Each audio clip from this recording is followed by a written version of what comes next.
infarktdagi EKG o'zgarishlarning vaqtlar oralig'ida o'zgarish haqida gaplashib chiqamiz.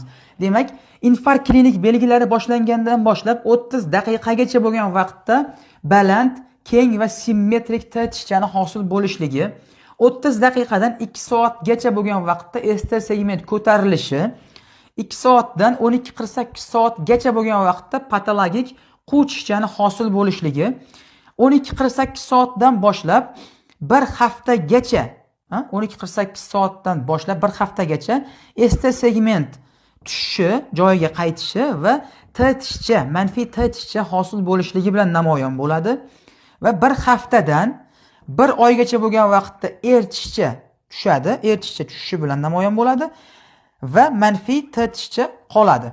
Bir oydan keyingi holatlarda, bir oydan keyin, ma'lum vaqtdan keyin musbat tishcha hosil bo'ladi va QS kompleksi hosil bo'lishligi bilan namoyon bo'ladi. Yana bitta qo'shimcha ma'lumot. Doimiy ST segment elevatsiyasi bo'lishligi bu chap qorincha anevrizmasiga misol bo'ladi.